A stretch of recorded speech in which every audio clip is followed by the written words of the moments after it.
नमस्कार।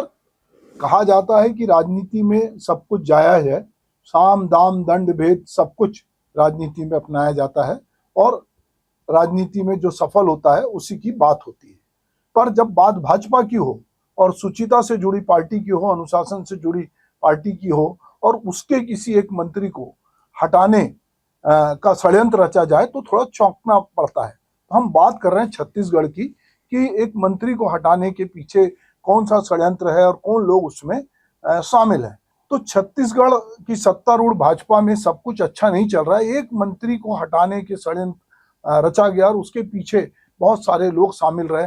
आंतरिक अनुशासन का दंभ भरने वाली भाजपा की राजनीति में सब कुछ अच्छा नहीं हो रहा है। कोरबा नगर निगम के चुनाव में पार्टी अनुशासन के नाम पर मंत्री लखनलाल देवांगन को कारण बताओ नोटिस जारी किया गया। उनको मंत्री पद से हटाने की साजिश रची गई। इसके पर्दे के पीछे कहा जाता है कि एक कांग्रेस के पूर्व मंत्री और भाजपा के एक ओबीसी नेता जो कि मंत्री हैं, उनकी भूमिका को लेकर सत्ता के गलियारे में बात हो रही है। अब सत्ता के गलियारे में जो ये रचे गए षड्यंत्र को लेकर एक ऑडियो वीडियो और खबरें सोशल मीडिया के जरिए बाहर आ रही हैं। हाल ही में एक ऑडियो वायरल हुआ है जो बता रहा है कि छत्तीसगढ़ के उद्योग एवं श्रम मंत्री लखनलाल देवांगन को किस तरह से फंसाने की साजिश रची गई। कोरबा जहां से लखनलाल देवांगन आते हैं, वहां नगर निगम के सभापति को चुनने के दौरान अंदर मोबाइल पर रिकॉर्ड की गई बातचीत जो है वो वायरल हो गई, जिसकी जांच अब भाजपा संगठन कराने जा रहा है।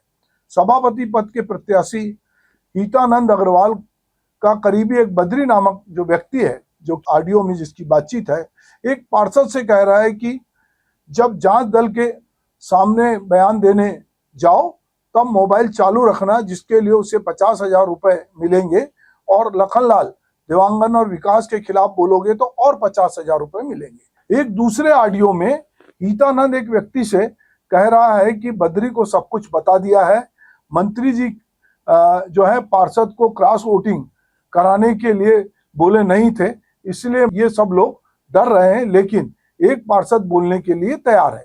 इसी तरह कुछ और वीडियो जो हैं वायरल हुए हैं।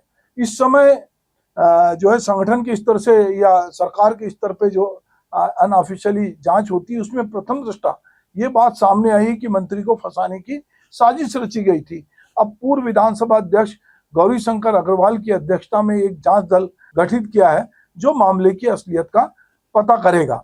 जांच में जो तथ्य आए या ना आए, पर सच्चाई यह है कि भाजपा का व्यापारिक समुदाय से ताल्लुक रखने वाले एक घड़ा जो है वो लखनलाल देवांगन, टंकराम वर्मा, ओपी चौधरी जैसे नेताओं को, जो कि ओबीसी से आते हैं, वो बर्दाश्त नहीं कर पा रहे हैं। एक नए नेता के रूप में लोग आए हैं।